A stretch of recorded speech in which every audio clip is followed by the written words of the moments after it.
حضور نبی کریم صلی اللہ علیہ وآلہ وسلم کے جد اعلیٰ حضرت اسماعیل علیہ السلام کا مختصر تعارف، سیرت و کردار، معجزات، آپ کی کس اولاد کے سلسلہ نسب سے نبی آخر الزماں حضرت محمد مصطفیٰ صلی اللہ علیہ وآلہ وسلم کا ظہور ہوا اور آپ نے دین حنیف کی تبلیغ و اشاعت کس طرح کی، آپ کی مادری زبان کون سی ہے اور آپ کی قبر مبارک کہاں ہے، یہ سب اس ویڈیو میں بیان کیا جائے گا۔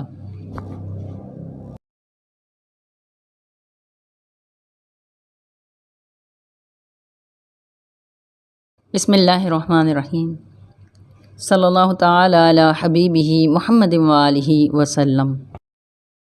الا ان اولیاء اللہ لا خوف علیہم ولا هم یحزنون۔ سورہ مریم میں یوں ارشاد ہوا، اور یاد کرو کتاب میں اسماعیل کا ذکر تھا، وہ وعدے کا سچا اور تھا رسول نبی، اور حکم کرتا تھا اپنے اہل کو نماز کا اور زکوٰۃ کا، اور تھا وہ اپنے پروردگار کے نزدیک پسندیدہ۔ حضرت اسماعیل علیہ السلام سیدنا حضور علیہ الصلاۃ والسلام کے جد اعلیٰ ہیں۔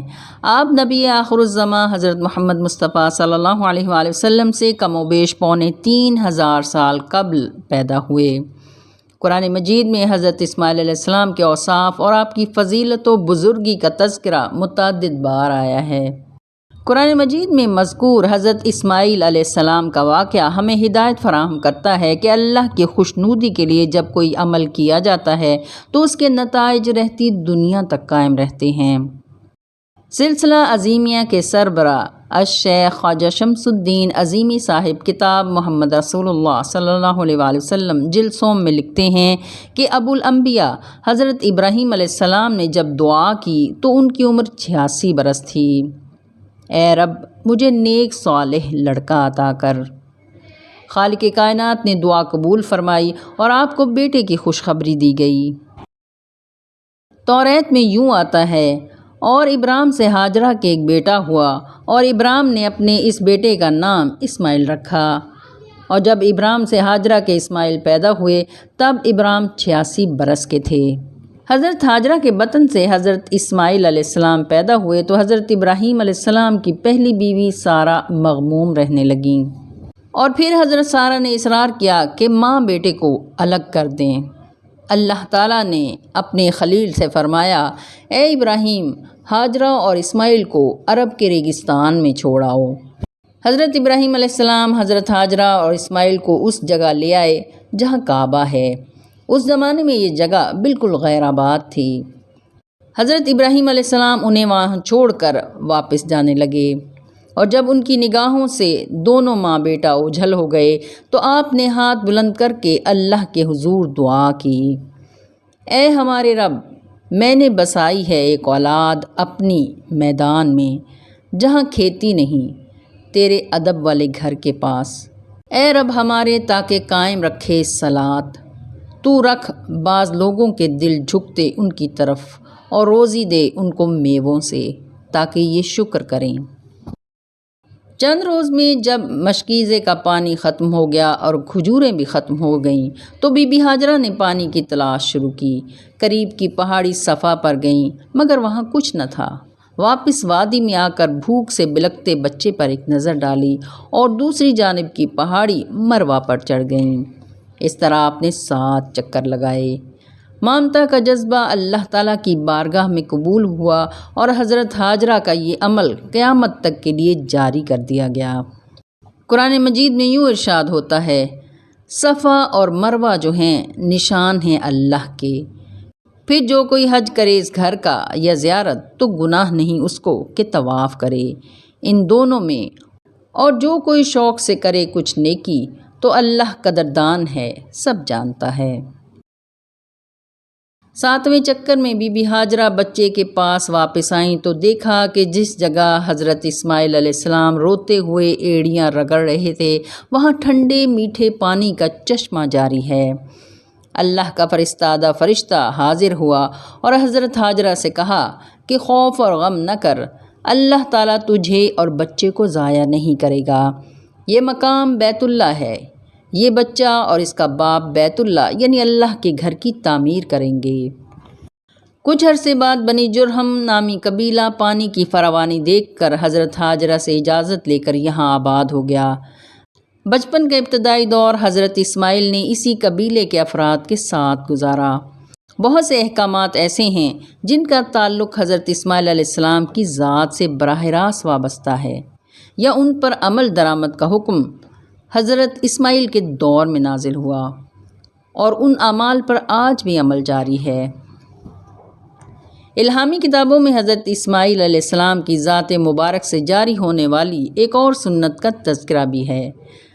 حضرت اسماعیل کے والد حضرت ابراہیم علیہ السلام نے مسلسل 3 راتوں تک ایک ہی خواب دیکھا کہ وہ اپنے لخت جگر کو اللہ کی راہ میں قربان کر رہے ہیں۔ انہوں نے جب یہ خواب اپنے بیٹے کو سنایا تو حضرت اسماعیل نے عرض کیا، آپ اللہ کے برگزیدہ بندے اور پیغمبر ہیں، آپ اللہ کے حکم کی تعمیل بجا لائیں، انشاءاللہ آپ مجھے صابر اور شاکر بندوں میں پائیں گے۔ قربان گاہ کی طرف جاتے ہوئے ابلیس نے 3 بار ان کے ارادے میں دخل انداز ہونے کی کوشش کی اور ہر بار حضرت ابراہیم علیہ السلام اور حضرت اسماعیل علیہ السلام نے اس پر سنگ باری کی۔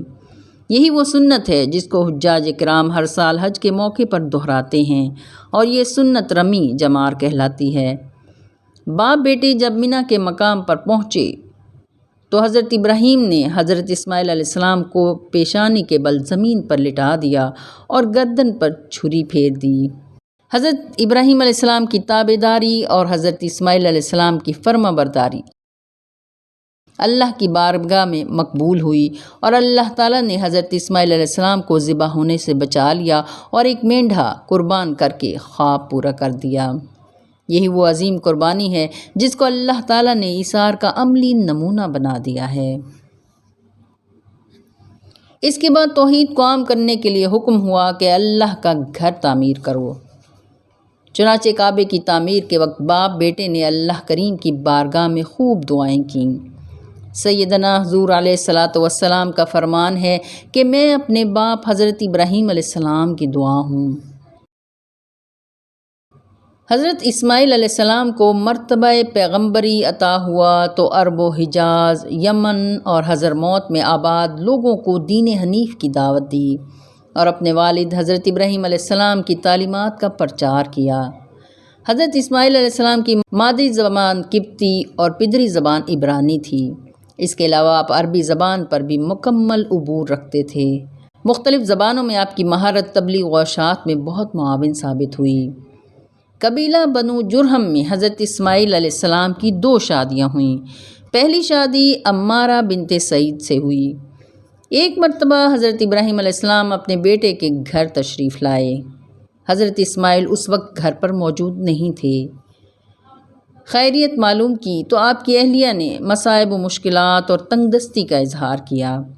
حضرت ابراہیم علیہ السلام نے جاتے وقت فرمایا، اسماعیل سے میرا سلام کہنا اور کہنا کہ دروازے کی چوکھٹ تبدیل کر دے۔ حضرت اسماعیل علیہ السلام گھر آئے تو بیوی نے پیغام پہنچا دیا۔ حضرت اسماعیل سمجھ گئے کہ آنے والے مہمان ان کے والد تھے اور ہدایت دے گئے ہیں کہ بیوی کو چھوڑ کر دوسری شادی کر لی جائے۔ حضرت اسماعیل علیہ السلام کی دوسری شادی سیدہ بنت مزاز جرہمی سے ہوئی۔ اس کے بعد حضرت ابراہیم علیہ السلام حضرت اسماعیل کی غیر موجودگی میں دوبارہ تشریف لائے اور آپ کی زوجہ نے خوب خاطر مدارت کی۔ حضرت ابراہیم علیہ السلام نے حال احوال پوچھا تو بیوی نے فراخی رزق اور خوشحالی کا تذکرہ کیا اور اللہ کی عطا کردہ نعمتوں کا شکر ادا کیا۔ حضرت ابراہیم علیہ السلام جاتے ہوئے پیغام دے گئے کہ اسماعیل سے کہنا کہ اپنے دروازے کی چوکھٹ محفوظ رکھے۔ حضرت اسماعیل علیہ السلام کے گھر واپس آنے پر ان کی اہلیہ نے تمام رودات بیان کی۔ آپ نے فرمایا، وہ میرے والد تھے اور مجھے ہدایت کر گئے ہیں کہ میں تمہیں اپنے سے جدا نہ کروں۔ آپ کے والد حضرت ابراہیم علیہ السلام نے 175 برس کی عمر میں وصال فرمایا۔ حضرت اسماعیل اپنے بھائی حضرت اسحاق کے ساتھ مل کر ان کی تجہیز و تکفین میں شریک ہوئے۔ حضرت اسماعیل علیہ السلام بعد میں بھی اپنے بھائیوں سے ملنے فلسطین جایا کرتے تھے۔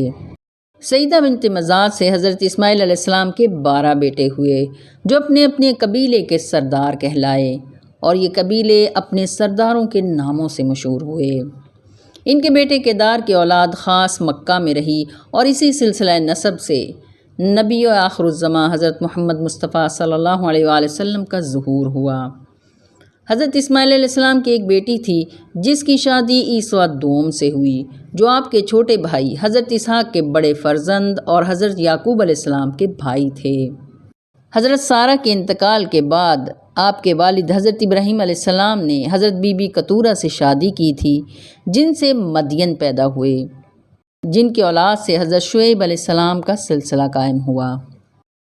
تاریخ کی کتابوں میں حضرت اسماعیل علیہ السلام سے صادر ہونے والے 2 معجزات کا تذکرہ ملتا ہے۔ ایک مرتبہ ایک شخص انتہائی لاغر بھینس آپ کے پاس لایا اور عرض کیا کہ بھینس دودھ نہیں دیتی، گھر میں تنگ دستی ہے۔ حضرت اسماعیل علیہ السلام نے اپنے دست مبارک کو بھینس کے تھنوں پر پھیرا، جس کے نتیجے میں وہ بھینس دودھ دینے لگی۔ اسی طرح ایک روز چند آدمی آپ کے پاس تشریف لائے۔ گھر میں مہمانوں کو کھلانے کے لیے کچھ نہیں تھا۔ آپ نے تھوڑا سا آب زمزم ایک دیگ میں ڈال کر سرخ پوش سے ڈھانپ دیا اور دعا فرمائی۔ جب دیگ سے کپڑا اٹھایا تو دیگ انواع و اقسام کے کھانوں سے بھری ہوئی تھی۔ حضرت اسماعیل علیہ السلام نے 137 برس کی عمر پائی۔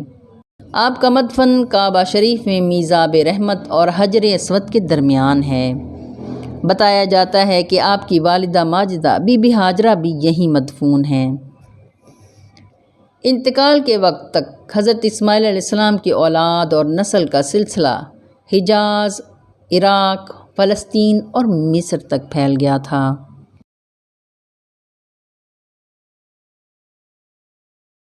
اللہ تعالی ہم سب کو پیغمبروں، صالح بندوں کا ذکر کرنے، سننے اور ان کی سیرت پر عمل کی توفیق عطا فرمائے، آمین یا رب العالمین، آمین۔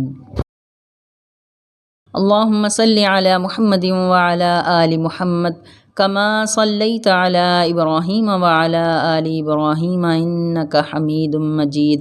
اللہم بارک علی محمد وعلی آل محمد کما بارکت علی ابراہیم وعلی آل ابراہیم انک حمید مجید۔